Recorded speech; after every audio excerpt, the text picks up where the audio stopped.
Hi dear friends, ഇന്ന് ഞാൻ വന്നിട്ടുള്ളതേ ഒരു അടിപൊളി ലേഹമായിട്ടാണ് കേട്ടോ. ലേഹം എന്ന് പറഞ്ഞിട്ടുണ്ടെങ്കിൽ ഇത് ഈത്തപ്പഴമാണേ. ഈത്തപ്പഴം കുറച്ച് സാധനങ്ങളൊക്കെ ഉണ്ട്. അപ്പോൾ ഇത് കറക്റ്റായിട്ട് ഫുള്ളായിട്ട് കാണുക കേട്ടോ. അപ്പോൾ നമുക്ക് മനസ്സിലാവും. ഞാൻ കറക്റ്റായിട്ട് പറഞ്ഞുതരാം എല്ലാ കാര്യങ്ങളും. അപ്പോൾ ഞാനിത് ഒരു കിലോൻ്റെ അടുത്തുണ്ടാകും ഈത്തപ്പഴം എടുത്തു. ആ ഈത്തപ്പഴത്തിലേക്ക് രണ്ടാം പാലാണ് ഞാൻ ഒഴിക്കുന്നത് കേട്ടോ.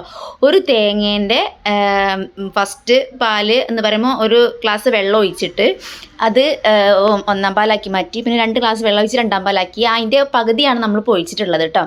എന്നിട്ട് നമ്മൾ പനഞ്ചക്കരയാണ് എടുത്തിട്ടുള്ളത്. പനഞ്ചക്കര അതിൻ്റെ പകുതി എടുത്തിട്ടുള്ളൂ. മധുരം വേണ്ടവർക്ക് കൂടുതലിടാം. ഇത് പിന്നെ പംകിൻ സീഡാണ്, മത്തങ്ങക്കുരു.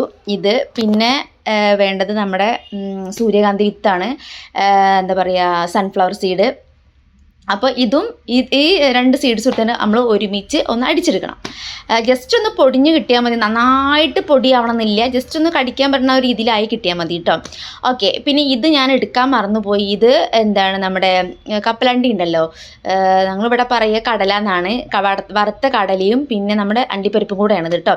കുറച്ച് എടുത്തിട്ട് അത് അടിച്ചു. 100 ഗ്രാം ഈച്ചാണ് എടുത്തിട്ടുള്ളത്.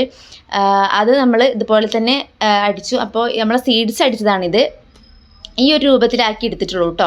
അപ്പോൾ ഇത് രണ്ടും കൂടെ നമുക്ക് ഒന്നിലാക്കാം. പിന്നെ ഇത് നമ്മുടെ എന്താണ്, ബദാമാണ്. തലേദിവസം വെള്ളത്തിലിട്ട് തൊലി കളഞ്ഞ ബദാം 100 ഗ്രാമാണ് എടുത്തിട്ടുള്ളത് കേട്ടോ. ഇതും അതുപോലെ തന്നെ അടിച്ചെടുക്കണം. അടിച്ചെടുത്തിട്ട് നല്ല പൊടിയാക്കണ്ട, ഒരു ചെറിയൊരു കടിക്കാൻ വെക്കുന്ന ഒരു രീതിയിലാക്കുക. എന്നിട്ട് നമ്മുടെ ഈ ചക്കര ഉണ്ടല്ലോ, അത് പകുതി എടുത്തിട്ട് നമ്മൾ പാനിയാക്കി എടുത്തിട്ടുണ്ട്.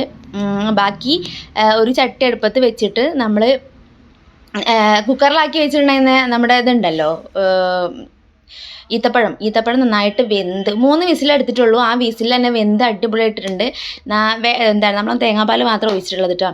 പിന്നെ അടിപൊളിയായിട്ട് ഒരു 1-1.5-2 മണിക്കൂറിനടുത്ത് എടുത്ത് നല്ല അടിപൊളിയാക്കി നമ്മൾ ലേഹം വിരകി ഇപ്പോൾ ഇതാ ഇങ്ങനെ ആയിട്ടുണ്ട്. ഞാൻ രാത്രിയിൽ ഉണ്ടാക്കിയിട്ടുള്ളത് നല്ല അടിപൊളി സാധനമാണ്. കുട്ടികൾക്കും മുതിർന്നവർക്കും എല്ലാവർക്കും നല്ലതാണ്. ഇത് കുട്ടികൾക്ക് ഉണ്ടാക്കി കൊടുത്തിട്ടുണ്ടെങ്കിൽ, ഇത് കുട്ടികൾക്ക് ഉണ്ടാക്കി കൊടുത്താൽ അടിപൊളിയാണ്. വേഗം ഉണ്ടാക്കി